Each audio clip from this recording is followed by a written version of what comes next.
아멘. 한 주간 잘 지내셨습니까? 반갑습니다.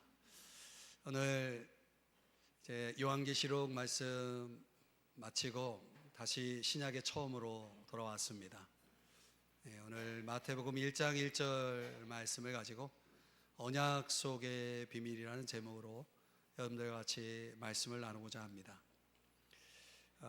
이 마태복음이죠.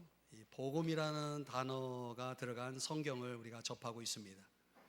이 복음은 영어로 good news, 이 좋은 소식이라는 뜻이죠. 좋은 소식이 뭡니까? 신앙적으로 말하면, 성경적으로 말하면 예수 그리스도를 믿어서 우리의 죄가 용서되고 구원을 받는다는 것이죠. 그 구원, 죄 사함이라고 하는 것을 제공해 주기 위해서 구세주, 세비어, 구원자가 존재하는 것입니다. 마태복음, 이 신약 성경의 시작인 그 복음을 담고 있는 마태의 이야기가 결국은 우리 구원자, 구세주의 삶의 이야기고 가르침, 그분이 어떤 분이신지를 소개하는 것이죠. 그래서 그분에 대해서 제대로 알고 믿을 때에 구원이 이루어지는 것입니다.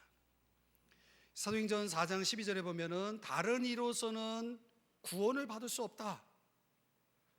구원을 받기 위해서는 오로지 이 예수 그리스도라고 하는 그 이름을 가진 분만이 우리의 구원을 주실 수 있다라고 하는 거예요.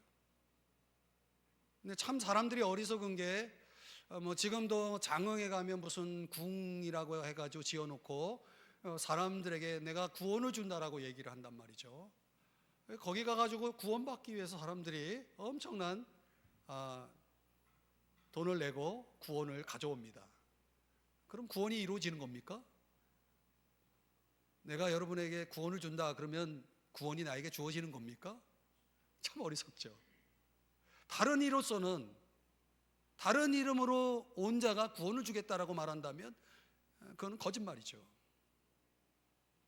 진리를 알아야 자유가 있고 또 속지를 않는 겁니다. 예수님에 대한 올바른 지식을 갖게 하기 위해서 성경은 4권의 복음서가 존재합니다. 흔히 이 복음서는 예수님에 관한 이야기라 해서 흔히 말하는 전기 차원으로 생각하는 사람이 있는데 그렇지 않습니다. 왜 4개의 똑같은 복음서가 존재하느냐에 대해서 예수님에 대해서 충분히 설명해 주기 위해서 4권이 필요했던 거예요. 그렇다고 해서 예수님에 관한 모든 것을 기록하고 있는 것은 아닙니다. 요한복음 20장 30절 31절의 말씀에 보면 예수님이 이 땅에서 행하신 일이 너무나 많아서 그것을 책으로 기록했다면 이 지구상의 모든 도서관을 꽉 채워도 다 채우지 못할 만큼의 엄청난 양이기 때문에 그런 것들을 다 뒤로 하고 오직 이것을 기록한 목적에 의해서 성경이 기록됩니다. 그 목적이 뭐냐? 예수께서 하나님의 아들이시고 그리스도이시라는 사실을 믿게 해서 그 믿음을 통해서 그 이름을 힘입어 생명을 얻게 하기 위해서, 그 목적을 위해서만 내용을 줄여서 만들어진 4권의 책이 존재한다는 거예요. 그 마태복음은 마태라는 사람이 쓴 책인데, 이 마태가 쓴 마태복음은 유대인들, 이 지구상의 유대인들을 위해서 쓴 책입니다. 유대인들의 관심은 구약 성경이거든요.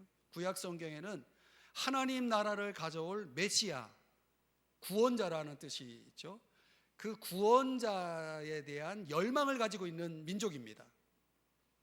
바로 그 하나님 나라를 가져올 메시아가 다름 아닌 예수 그리스도라는 것을 증명하기 위해서 쓴 편지가 바로 마태복음이라는 것입니다. 유대인들을 겨냥한 책이죠.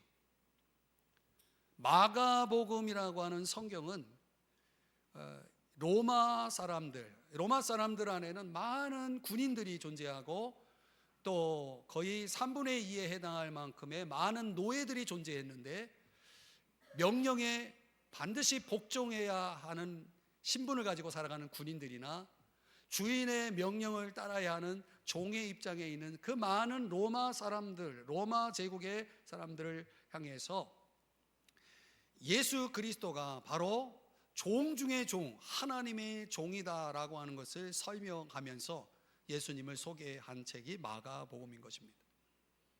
이 마가복음이라고 하는 성경 안에서는 예수님이 얼마나 신실한 하나님의 종인지를 살펴보게 되어지는 거죠. 누가복음은 누가는 의사라는 직업을 가지고 있는 사람입니다. 이게 사람들의 삶의 자리에 깊이 들어가서 관여하는 사람이죠. 그런 누가가 누가복음이라는 책을 쓸 때에는 헬라, 그리스 사람들을 겨냥해서 책을 쓰게 됩니다. 이 그리스 하면 신화가 생각나지요. 그래서 누가복음은 예수님의 가르침 가운데 비유로 사용된 여러 가지 이야기거리들이 수북하게 쌓여져 있습니다. 그 신화에 길들여져 있는 헬라 사람들에게 예수님을 가르치고 전하기 위해서는 이야기가 필요했던 거죠. 그 이야기들을 종합하고 모아서 누가복음을 기록하게 됩니다. 거기에서 예수님은 정말 인간다운 인간으로서 최고의 인간의 모습으로 우리에게 다가오신 하나님 아들 예수 그리스도를 전하게 되는 거죠. 그리고 한참 후에 주 90에서 95년경 사이에 기록한 요한이 쓴 복음, 요한복음은 온 세상, 이 땅에 존재하는 모든 교회와 세상 사람들에게 그분이야말로 하나님의 아들로 이 땅에 오신 분이다라고 하는 것을 전하기 위해서 요한복음을 쓰게 되는 겁니다. 그러니까 하나님의 아들이기 때문에, 그분은 즉 하나님이시기 때문에 하나님만이 하실 수 있는 기적들, 미러클을 행하는데 대표적으로 7개의 기적을 보여주고 예수님의 신적 선언, 그분이 하나님 되심을 선언하는 7개의 선언들을 모아서 요한복음이 기록되게 됩니다. 이 각각의 목적을 위해서 기록된 복음서를 우리는 몇 년이 걸릴지 모르지만 계속 살펴나가게 될 것입니다. 오늘 우리가 주목하고 있는, 시작하고 있는 이 마태복음이라는 책은 오늘날로 말하면 세무사 직업을 가진 마태라는 사람이 유대인으로서 하나님 나라에 대한 깊은 관심을 가지고 있었는데, 그 하나님 나라를 가져올 메시아, 구약 성경에 예언된 메시아가 다름 아닌 예수 그리스도라는 사실을 발견하게 됩니다. 그리고 그 사실들을 유대인들에게 알리기 위해서 마태복음을 기록하게 되죠. 그러면서 그 이야기를 이렇게 열고 있습니다. 1장 1절, 아브라함과 다윗의 자손 예수 그리스도의 계보. 이 계보라고 하는 것은 이전 성경에는 세계 내지는 족보 이런 식으로 번역되어서 이제 우리가 가지고 있는 현재 성경 개역개정은 계보, 지니알러지라고 하는 단어를 사용하고 있습니다. 이 지니알러지라고 하는 뜻은 창세기 1장 1절에 나오는 제너시스, 차 이름을 얘기하는 게 아니에요. 제너시스, 시작이라는 뜻, the beginning이라고 하는 의미를 가진 그 단어입니다. 시작이라는 뜻이에요.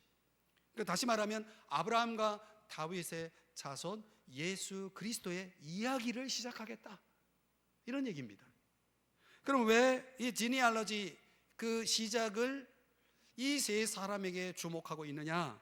그 이유는 그들의 공통점이 하나님 나라 실현에 기여한 대표적인 세 사람이기 때문에, 그 하나님 나라를 실현하는 데 있어서 하나님이 사용하신 방법이 뭐냐? 그게 커버넌트, 언약이라는 것입니다. 언약. 우리가 쉽게 말하면 약속이라고도 번역할 수 있는. 그러니까 이 하나님 나라의 실현을 위해서 하나님이 세 사람과 언약을 맺어서 그 언약을 통해서 하나님 나라를 실현하신다라는 이 마태복음의 이야기를 이제 시작하려고 하는 겁니다. 그럼 오늘 우리가 그 언약의 이야기가 저와 여러분에게는 어떤 의미를 주는지, 그 언약 속의 비밀을 캐보도록 하겠습니다. 첫 번째, 아브라함과 언약입니다. 성경에 소개되는 아브라함은 하나님과 언약을 맺은 사람입니다. 어느 날 아브라함에게 하나님이 나타나서 이렇게 명령을 하십니다. 창세기 12장 1절에서 너는 너의 고향과 친척과 아버지의 집을 떠나 내가 너에게 보여줄 땅으로 가라. 떠나 가라. 이렇게 명령을 하신 겁니다. 이 말은 무슨 얘기냐면 지금까지 너가 살아왔던 삶의 터전을 포기하라 라는 얘기예요. 여러분, 누군가 나에게 너 지금 살고 있는 이 터전을 떠나라 라고 말한다면 그게 쉽게 수용할 수 있습니까? 어렵죠. 이 아브라함의 입장에서 내가 지금까지 살아온 내 삶의 터전을 내가 떠난다? 그러면 오늘날 우리가 이사를 가는 개념하고는 완전히 다른 거죠. 이건 포기를 의미하는 것입니다. 근데 이렇게 포기할 만한 어떤 결과가 있느냐? 그래서 약속을 주시기를 2절 3절에 이어지는 내용을 보면 내가 너는 지금 아내 사라와 둘이서 단둘이 살고 있죠. 내가 이제 너로 큰 민족을 이루게 하겠다. 그리고 너에게 복을 줘가지고 너 이름을 세상의 사람들에게 알려주겠다. 알게 하겠다. 너는 복이 될 것이다. 너로 말미암아 세상 모든 사람들이 다 복을 받게 할 것이다. 이런 엄청난 약속을 주시는 거예요. 포기할 만하죠. 하나님께서 명령과 약속 두 가지를 통해서 이제 아브라함과 언약 관계를 맺게 되는 겁니다. 그 뒤에 이어지는 창세기 15장에 보면은 또 거기에다가 자손을 약속합니다. 자손이 어느 정도 좀 하나도 없는 아브라함과 사라에게 무별과 같이 많은 자손을 내가 너에게 주겠다라고 약속합니다. 이거 불가능한 약속이죠. 또 너가 지금 밟고 있는 이 땅을 너와 너의 후손들에게 주겠다라고 약속을 합니다. 이 큰 민족을 이루게 하고 자손을 주고 땅을 주겠다라고 하는 이 엄청난 약속에 대해서 단 너가 너의 삶의 자리를 포기하고 떠난다면, 내가 너에게 명령한 곳으로 가기만 한다면 내가 이렇게 하겠다라는 약속을 받은 겁니다. 여기에 대해서 아브라함이 어떤 반응을 보이냐? 4절, 창세기 12장 4절입니다. 말씀을 따라갑니다. 그가 한 약속, 하나님이 하신 약속에 대한 이 트러스트, 신뢰를 보인 겁니다. 믿는 거죠. 여러분, 누가 여러분에게 뭔 약속을 했다고 여러분들이 그걸 다 받아들입니까? 믿습니까? 신뢰하지 않고는 받아들일 수 없잖아요. 그러니까 신뢰했다는 거예요. 그 말을 신뢰했다. 그리고 15장 6절에서는 그 말씀, 약속을 하신 그분을 믿습니다. 그분을 신뢰합니다. 그분의 말과 그분 자체를 신뢰하게 되면서 여기를 믿음으로 설명하고 있습니다. 이걸 잘 요약해 준 성경이 히브리서 11장 8절인데 우리 한번 여러분의 목소리로 자막을 보면서 읽어주시겠습니까? 시작.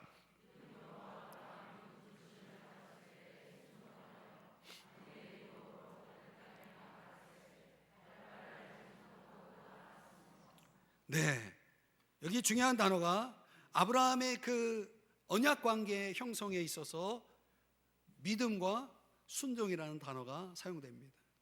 그러니까 한마디로 요약하면 순종하는 믿음이죠. 그러니까 하나님 나라의 실현을 위해서 쓰임받은 이 아브라함의 특징은 한마디로 순종의 믿음이라고 말할 수 있는 것입니다. 그럼 여기서 우리가 질문을 던져야 될 것은 그 믿음이 뭐라는 거예요? 도대체 믿음이 뭡니까? 우리가 믿음이 무엇인지를 정의하지 않으면 이 의미를 우리가 깊이 이해할 수가 없습니다. 믿음이라는 것이 뭐냐? 설명하자면 이렇습니다. 우리가 어떤 결과가 있어요. 앞에 결과가 있어요. 그런데 우리는 항상 어떤 행동을 할 때 행동하기 전에 그 결과를 예측합니다. 유불리를 따져봅니다. 그래서 나에게 유리할 때 내가 행동으로 옮기죠. 그렇죠? 근데 믿음이라는 것은 그 결과의 유불리를 따져보지 않고 그냥 행동하는 것을 얘기합니다. 어떤 결과가 있을지라도 그걸 따르는 것이 그게 바로 믿음이라고 하는 것입니다. 믿는다고 하는 것은 그런 차원에서 나에게 어떤 일이 일어나게 될지를 염두하지 않습니다. 여러분, 하나님 믿으면서 앞으로 내가 어떻게 되지? 그걸 걱정하고 있습니까? 그건 믿음이 없는 사람들이죠. 내가 앞으로 어떻게 될까를 걱정하고 있다면 그거는 믿음이 있는 사람이 아니죠. 내가 믿음을 갖는다라고 하는 것은 내 앞으로가 어떻게 될지에 대해서 두려워하지 않는 것을 얘기합니다. 내 삶에 무엇이 닥쳐와도 그것에 맞다 도전할 수 있는 것이 바로 믿음이라는 것입니다. 그렇게 살아가다 보면 경험적으로 보면 저와 여러분이 여러 가지 한계를 만나죠. 불가능한 일들을 만나죠. 내 스스로의 통제를 벗어나는 일들을 만나잖아요. 그때 필요한 게 믿음이라는 거예요. 뻔한 것을 여러분은 믿습니까? 우리는 그런 걸 믿는다라고 말하지 않죠. 여러분 눈에 훤히 보이는 걸 믿습니까? 믿음이라는 것은 보이지 않아도, 뻔하지 않아도 예측 불허, 눈으로 볼 수 없죠. 여러분, 하나님이 눈으로 보입니까? 하나님의 말씀하신 것이 정말 그렇게 될 것이라고 여러분 확실하게 여러분 앞에 보입니까? 아무것도 보이는 게 없잖아요. 보이지 않지만 순종의 관계 속으로 들어가는 것입니다. 알지 못하는 땅이지만 과감하게 발을 내딛는 것, 그걸 우리는 순종이라고 하는 것입니다. 그러니까 우리가 믿음의 행위 속에 참여하기 시작하면은 그때부터 내 스스로가 삶을 통제하려는 그 권리를 포기하게 되어지는 것입니다. 내가 할 수 있든 할 수 없든 간에 그 모든 것에 대한 내 삶의 통제권을 내려놓게 되어지는 거죠. 그러니까 사람이 자기 인생을 통제하는 방법이 뭡니까? 감각이죠. 내 인생을 통제하기 위해서 여러분 많은 걸 보잖아요. 많은 걸 듣죠. 그리고 많은 정보를 통해서 여러분 지식을 얻죠. 그 모든 것이 여러분은 여러분의 인생을 알아가고 여러분의 인생을 통제할 수 있는 수단으로 삼죠. 그러나 그렇게 마음대로 되지 않습니다. 여러분의 촉이, 여러분의 감각이 아무리 뛰어나도, 여러분이 가지고 있는 정보가 아무리 완벽해도 여러분의 삶은 절대 통제불능입니다. 그게 우리의 미래인 것입니다. 그걸 우리가 알아야 된다는 거예요. 그러니까 믿음의 관점으로 보면 내 인생을 내가 통제할 수 있다라고 하는 고집을 빨리 내려놔야 되는 거예요. 그렇지 않으면 믿음의 세계 속에 들어올 수 없습니다. 인생은 뭐 적극적이냐 소극적이냐 이런 차원의 문제가 아니거든요. 어떤 사람들은요, 믿음은 의지가 없는 사람들이라고 생각합니다. 의지가 없는 사람들이 선택하는 것이라고 생각합니다. 절대 그렇지 않습니다. 믿음은 우리의 삶에 있어서 순종의 삶을 추구하는 것인데, 그 순종이라는 것은 의지적인 결정으로만 이루어집니다. 그러니까 의지가 강하지 않으면 순종할 수가 없는 거예요. 그러니까 믿음 생활을 한다고 해서 의지가 결코 약한 것이 아니라는 거죠. 믿음의 세계는 의지적인 결정이 너무나 많아요. 내가 하고 싶지 않아도, 교회 가고 싶지 않아도 교회를 가야 한다라고 하는 의지적 결정이 여러분이 이 자리에 오게 하셨을 거예요. 그런 의지적인 결정들, 나를 어딘가로 이끌어가는 그런 의지적 선택들이 믿음을 구성하고 있는 것이라는 거죠. 그런 믿음의 대표자로 마태는 아브라함과 이렇게 오늘 이 마태복음의 이야기를 시작하고 있는 겁니다. 그리고 그 아브라함, 믿음의 대표자라는 아브라함을 바울은 로마서 4장에서 이렇게 소개합니다. 믿음이 없어 하나님의 약속을 의심하지 않고, 늘 매사에 의심이 많은 사람 있죠. 뭐가 없는 거예요? 믿음이 없는 거죠. 사람에 대한 믿음이 없어도 사람을 의심하며 살아갈 수밖에 없잖아요. 하나님의 관계도 마찬가지죠.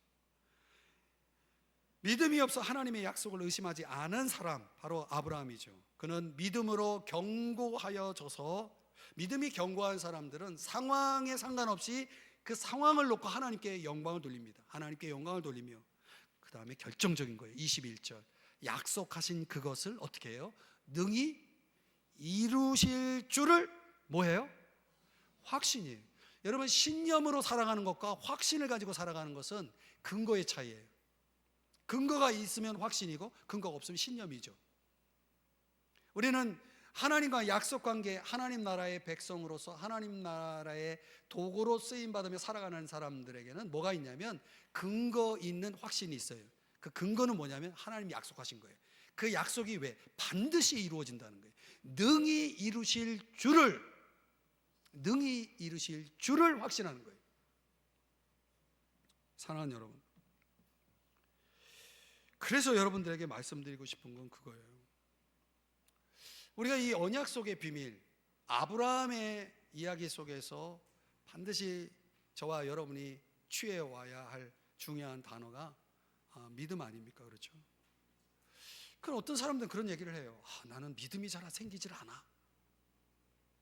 이 말은 무슨 얘기냐면 나는 신뢰가 가질 않아, 이런 뜻이거든요. 여러분, 인간관계도요, 누군가를 여러분이 믿기 위해서, 누군가를 신뢰하기 위해서 그냥 처음 봤는데 믿어져요? 신뢰가 가요? 어떻게 해요? 그 사람을 알아야 되죠. 그 사람을 경험해 봐야죠. 그 사람을 내가 가까이서 경험해 보니까 그 사람 믿을 사람 아니야, 이렇게 판단할 수도 있는 거 아니에요? 그렇죠? 여러분이 하나님에 대한 신뢰를 가지려면 어떻게 해야 돼요? 하나님을 가까이 해야죠. 하나님과 인격적으로 함께하는 시간을 보내야죠. 그래야 하나님에 대한 신뢰, 믿음이라는 것이 형성되는 겁니다. 여러분, 우리가 이렇게 하나님 앞에 나와서 예배드리는 이 자체도 그 과정 중에 하나지만, 여러분이 한 사람을 믿고 신뢰하기 위해서는 얼마만큼의 시간이 필요할까요? 한 번 만나가지고? No, 불가능하죠. 하나님을 그렇게 쉽게 믿을 수 있는 겁니까, 여러분? 한 사람을 놓고도 우리가 믿음을 갖고 신뢰의 관계가 형성되기 위해서 수년이 필요하듯이, 아니 평생의 시간이 필요하듯이 하나님과의 관계도 그런 거예요. 하나님에 대한 믿음이라는 것은 그렇게 하늘에서 뚝 떨어지듯이 주어지는 것이 아닌 거죠. 여러분, 우리가 하나님 나라의 실현을 위한 도구로 하나님과의 관계 속에서 쓰임받기를 원하고, 그러기 위해서는 절대적으로 우리는 아브라함이 가졌던 순종의 믿음을 가져야 되는데, 그 믿음이 아브라함에게 하루아침에 주어진 믿음이 아니라는 걸 아셔야 됩니다. 그렇다면 오늘 이 시간부터 여러분들은 결심 하나 해야 돼요. 여러분들이 진정 하나님 나라의 세계를 맛보고 정말 그분이 어떤 분인지를, 그 하나님 나라의 왕이신 그분이 어떤 분이신지를 정말 알고자 한다면, 이제부터 여러분들이 해야 할 일은 좀 더 이전보다 더 그분을 가까이 하는 시간을 가지셔야 되는 겁니다.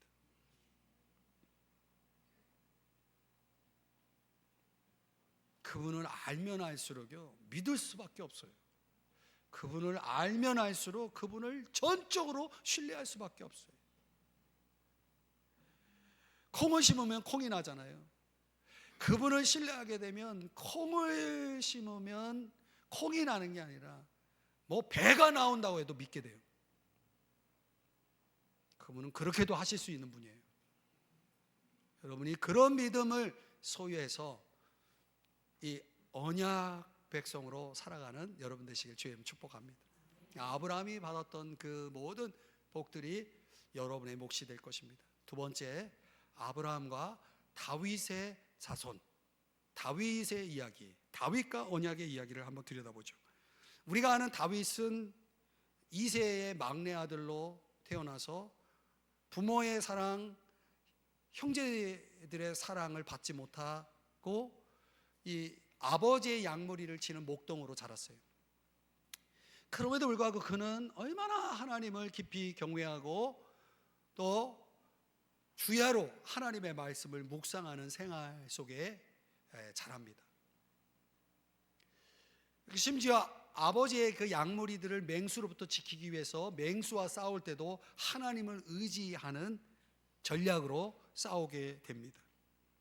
그러니까 전적으로 하나님을 의지하는 이 다윗이 하나님 마음에 쏙 드는 거예요. 여러분이 여러분 마음에 쏙 드는 사람 뭐라도 해주고 싶잖아요. 하나님이 그래서 다윗을 왕으로 세우게 됩니다. 그리고 그 왕이 된 다윗은 하나님을 더 경외하고 더 존중하고 그리고 사람들의 말에도 귀를 기울이는 그런 선한 왕적 통치를 하게 되죠.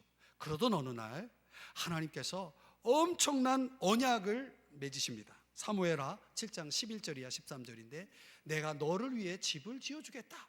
그런데 그 집은 보통 집이 아니에요. 나라, 곧 나라 집이에요. 내가 내 몸에서 내 씨를 내 뒤에 세워 그의 나라를 견고하게 하리라. 그리고 13절 그리고 그 나라의 왕위는 영원히 견고하게 될 것이다. 영원하고도 견고한 나라를 약속합니다. 이게 사실은 이 나라는 내 씨, 즉 솔로몬을 이야기하는 것 같지만 사실상 여기서 말하는 이 씨는 다름 아닌 장차 오시게 될 주권자 예수 그리스도를 가리키는 겁니다. 그런데 오늘 여기서 우리가 주목해야 될 건 뭐냐면 왜 하나님은 갑자기 다윗에게 아무리 마음에 들어도 그렇지 왕이 되게 했으면 됐지 왜 이런 엄청난 언약을 맺으셨을까요? 그 언약의 배경이 있습니다. 사무엘하 7장 2절 어느 날 이 다윗은 왕이 되었기 때문에 왕국에 있었잖아요. 너무나 화려하고도 아름답고 정말 첨단 시스템이 갖춰져 있는 그러한 차원의 아주 좋은 펜션 왕궁에 있는데 하나님은 초라한 텐트 장막에 임재하고 계시는 거예요. 그게 마음의 자책이 되기 시작하는 거예요. 나는 좋은 집에서 있는데 하나님은 지금 형편없는 텐트 여기저기 상하고 지금 망가져 있는 그런 텐트 보잘것없는 텐트에 계시는 하나님을 위해서 내가 뭔가를 해야 되겠다. 이렇게 해서는 안 되겠다 해서 성전 건축이라는 거룩한 계획을 세우게 됩니다. 나단 선지자에게 승인도 받았어요. 축복도 받았어요. 그런데 다음 날 하나님께서 나단 선지자를 통해서 하나님께서 다윗에게 이렇게 말씀하십니다. 너 성전 건축 안 돼. 그리고 막으십니다. 우리가 생각해 보면 하나님이 너무 기분 좋아하셨을 텐데 왜 하나님은 다윗이 성전 건축을 막으셨을까요? 여기에 대해서 성경의 이야기를 제가 좀 풀어서 쉽게 여러분에게 설명하면 너가 너의 힘으로 성전을 건축하게 되면 일이 복잡해져. 지금 우리가 하나님께서 세우고자 하는 왕궁, 나라가 있는데 하나님이 세우고자 하는 그 나라, 하나님이 하시고자 하는 일에는 사람들이 주목하지 않고 너가 지금 이루고 있는 그 왕국을 사람들이 주목하고 집중할 거 아니냐. 그럼 복잡해진다는 거예요. 그러면서 하는 말이 지금 내가 너에게 약속한 그 영원하고도 견고한 나라는 너가 세우는 게 아니라 내가 너를 통해서 세우는 거야. 이 왕국의 왕은 나야. 이 왕국의 주님은 나야 라는 사실의 이 개념을 너가 다스리는 백성들에게 확고하게 이 개념을 심어주고 증언해야 한다라고 말씀하시는 거예요. 굉장히 중요한 말씀인 것입니다. 나의 주권, 나의 주인됨, 나의 왕됨을 증언하고 나타내라고 부여한 너의 왕권이 바로 내가 세우고자 하는 나라요 집이다라고 말씀하신 거죠. 그 영원한 나라는 주님이 왕이시고 주님이 진정 주인이신 그 나라였던 것입니다. 그런데 다윗이 왕이라고 자기가 그 나라를 세우겠다는 거예요. 자기가 왕인 나라를 세우겠다는 거죠. 그래서 다윗이 사무엘하 7장 18절 20절에서 이렇게 반응합니다. 이 중요한 단어를 여러분에게 강조해 봅니다. 다윗 왕이 여호와 앞에 들어가 앉아서. 다윗이 뭐 했었다고요? 하나님 앞에 들어가 앉았다라고 했어요. 여러분, 이게 얼마나 중요한 메시지냐면 이게 저와 여러분의 신앙과 삶의 핵심이라는 것을 말씀드리고 싶어요.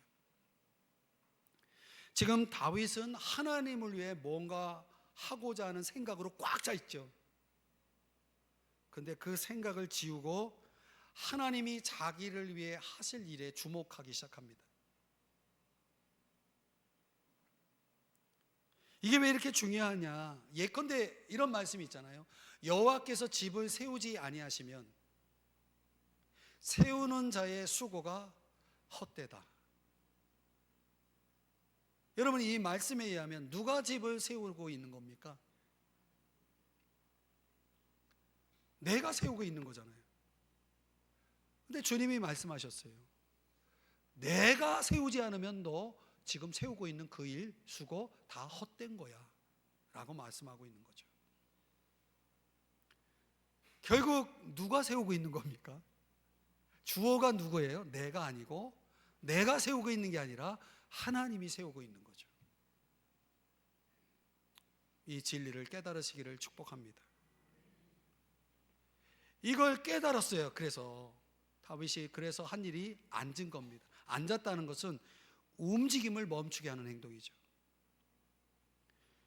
움직임을 멈춘 이 행동이 결정적인 것은 다윗이 그동안 하나님을 위해서 뭔가 하겠다라고 나서면서 자기가 주도적으로 해왔던 것을 포기하게 되는, 내려놓는 결정을 하게 되는 겁니다. 내가 하고 싶은 걸 다 하는 거예요. 하나님을 위해서도 내가 하고 싶은 거 다 하는 거죠. 하나님이 그렇게 우리가 하는 대로 수동적으로 움직이시는 분입니까? 아니에요. 내 인생의 주어는 누굽니까? 내가 아니에요. 하나님이시에요. 내가 지금 운전자의 자리에 있습니까?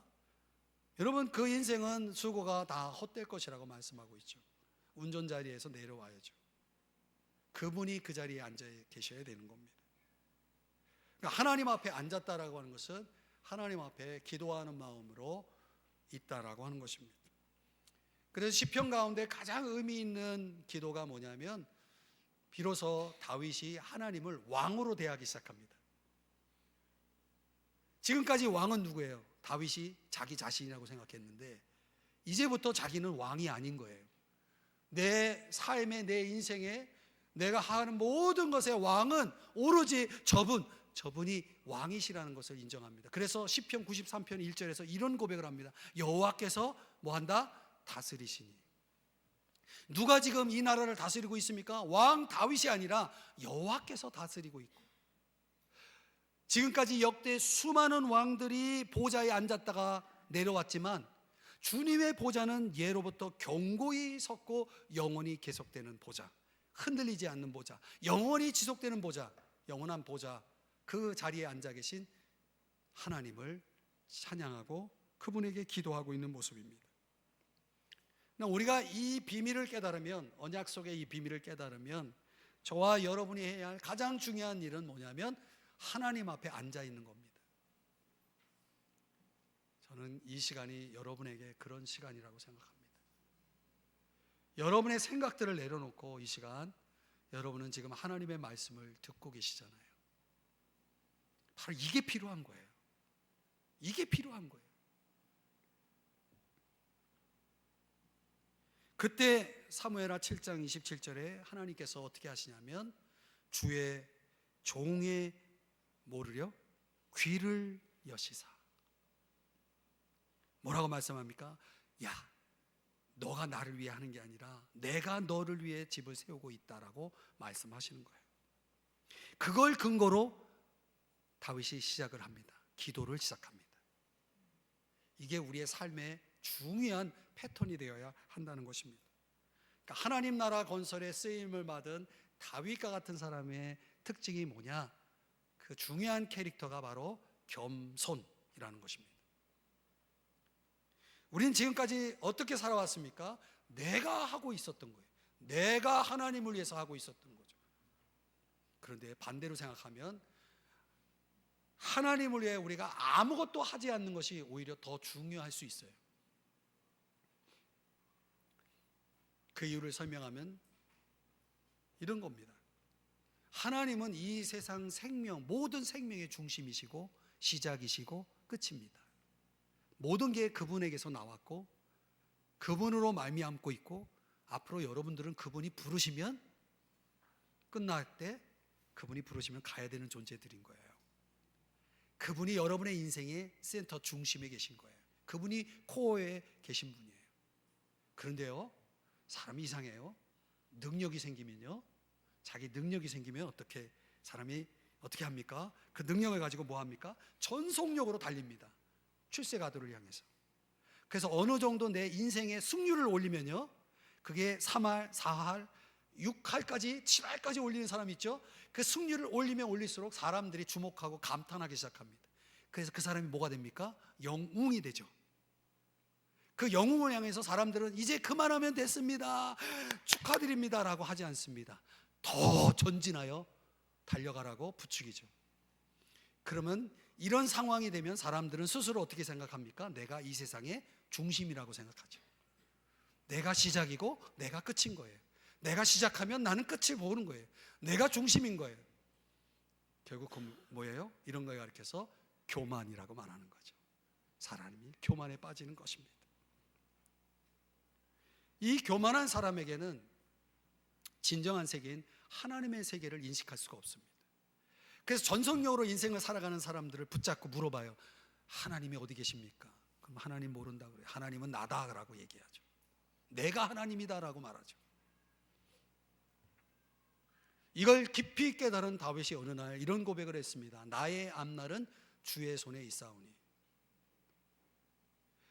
나의 속도에 의해서, 나의 능력에 의해서 결정되는 나의 앞날이 아니고 주님의 손에 있다라고 하는 이런 고백이 나오는 것입니다.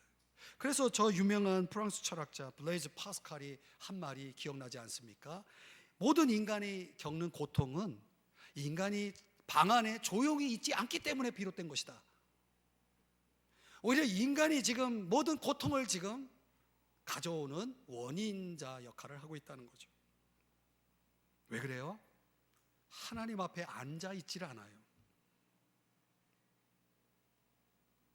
명색의 나름의 명분을 가지고 나는 하나님을 위해서 열심히 살고 있다고 하면서 열심히 달리기만 하고 있는 거죠. 주님은 그들에게 이렇게 말씀하시는 거죠. 스탑! 스탑! 멈춰라 라고 말씀하는 거죠. 다윗은 하나님 앞에 앉아 있음으로 인해서 수동적인 사람이 되거나 체념적인 사람이 된 것이 결코 아닙니다. 오히려 그것은 기도였습니다. 그분의 임재 앞에서 그분의 말씀을 깨닫고, 그리고 이제 그분의 계획을, 그분의 나를 향하신 그분의 계획을 받아들이기 위해서 나의 인간적인 계획을 내려놓는 작업을 시작하는 거죠. 그러면 귀가 열립니다.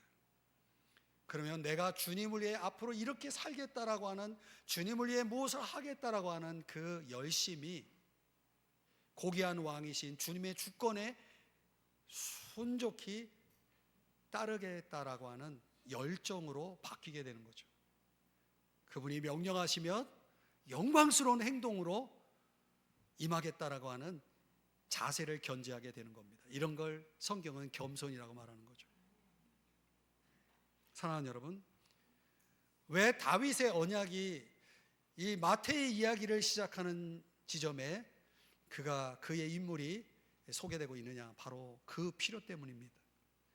하나님의 나라를 위해서 그 언약 관계 속에서 살아가는 사람들은 반드시 이걸 터득해야 되기 때문에, 반드시 이것을 소유해야 되기 때문에, 이 겸손이 있어야만이 가능하기 때문에 그렇다는 거죠.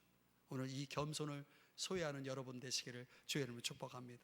마지막 세 번째는 예수 그리스도입니다. 아브라함과 다윗의 자손 예수 그리스도의 계보라. 예수 그리스도를 소개하기 위해서는 결국 아브라함은 땅과 백성을 약속받았고 다윗은 통치자를 약속받았습니다. 결국 이제 이 통치자가 백성 위에 나타나면 되는 거죠. 그걸 실현하기 위해서 나타나신 분이 누구다? 예수 그리스도라고 하는 것이죠. 아브라함과 다윗과 맺은 언약이 성취되기 위해서 출현하신 분이 바로 예수 그리스도시다.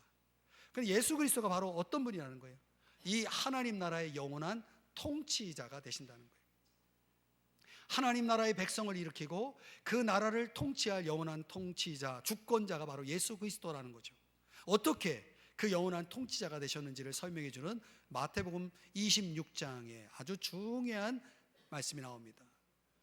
예수님이 제자들과 만찬을, 최후의 만찬을 보내면서 마지막 부분에 이 말씀을 하시는데 28절 말씀으로 가서 우리 한번 읽어보겠습니다. 28절 시작. 이것은 죄사함을 얻게 하려고 많은 사람을 위하여 흘리는 바 나의 피 곧 언약의 피니라. 아멘. 무슨 피예요? 언약의 피라는 거예요. 그 예수님에게 주어진 언약은 뭐냐면 그분이 피를 흘리시는 겁니다. 우리가 잘 아는 십자가에서 죽으시는 거죠. 그분은 왜 그 언약을 짊어져야 했냐면 그래야만이 하나님 나라 밖에 있는 사람들을, 그들의 죄를 용서하고 그들을 하나님 나라 백성으로, 하나님 나라 안으로 끌어들일 수 있기 때문에 그 피는 반드시 필요했던 거죠. 그 죄를 대속하기 위한 대가로서의 피였던 것입니다. 이 피는 모든 죄인들을 그 죄를 용서하는 방법이자 하나님의 백성 되게 하는 방법이었던 거죠. 유일하게 그 방법만이 하나님이 허락하신 것입니다. 그렇기 때문에 우리가 이 말씀을, 예수 그리스도의 언약을 적용하면 예수 그리스도는 하나님 나라 백성을 일으키기 위해서 완전한 희생, 십자가에서 죽으신 분이다라는 것입니다. 그 희생 덕분에 저와 여러분이 지금 하나님 나라의 백성이 되었잖아요. 하나님 나라의 백성이 되었잖아요. 아멘. 그러니까 우리는 그분의 본보기를 따라야 된다는 거예요. 그분의 완전한 희생이 있었기 때문에 하나님 나라가 주어지고 그 나라 백성이 된 우리들은 이제 우리가 그분을 본받아서 우리도 희생해야 되는 거죠. 그 희생의 절정이 뭐예요? 바로 그 십자가의 주님을 전하는 일이죠. 그 십자가에 피 흘리신, 그 언약의 피를 흘리신 주님을 전하는 일이야말로 가장 큰 희생이라 할 수 있겠죠. 왜냐하면 그 희생의 궁극적인 목적은 하나님 나라 백성을 일으키는 것이기 때문에. 그러니까 오늘 저와 여러분이 전하는 그 십자가의 복음을 통해서 사람들이 죄를 용서받고 그들이 하나님 나라 안으로 들어와 하나님 나라 백성 되어 살아갈 수 있고 하나님의 통치 속에 살아갈 수 있게 되어지기 때문에 여러분들이 할 수 있는 가장 큰 희생은 바로 그 십자가의 주님을 여러분들 주변에 있는 사람들에게 전해주는 것이라는 거죠. 나이덕 시인의 신을 찾으러라는 시가 있는데 그 시 안에 이런 내용이 있어요. 신의 나라는 멀리 있지 않다고, 지상의 하루하루 피 흘리는 싸움 속에 있다고. 그렇습니다. 우리의 하루하루, 하나님 나라 속에 들어와 있는 하나님 나라의 백성들의 하루하루는 그 피 흘리는 싸움 속에 있는 존재들이다, 이렇게 말할 수 있겠습니다. 희생을 동반하지 않고 신앙생활을 하는 사람들이 있죠. 그 사람들은 하나님 나라 안에 들어와 있는 사람이라고 할 수가 없는 것입니다. 그분의 희생을 본받아서 그 희생, 완전한 희생의 본보기를 보여주신 예수님을 본받아서 그 나날의 삶의 자리에서 피 흘리는 싸움, 불가피한 희생과 상처를 끌어안고 살아가는 사람들이야말로 진정 하나님 나라 백성의 길인 것이죠.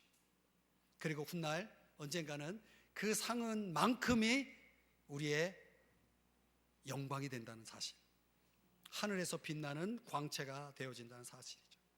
여러분의 상처가 크면 클수록 여러분의 영광도 크게 될 것이라는 것입니다. 아무런 상처 없이, 희생 없이 신앙생활을 하려 한다면 하나님 나라의 백성과는 상관없는 길을 가고 있는 것이죠. 사랑하는 여러분, 그런 면에서 그리스도를 위해서 오늘 저와 여러분이 겪을 수 있는 고통과 희생은 무엇입니까? 구세주가 치르신 그 희생이 하늘에서 영화롭게 된 것처럼 앞으로 여러분의 영광을 내다볼 수 있는 그 상흔이 여러분에게 있는지요?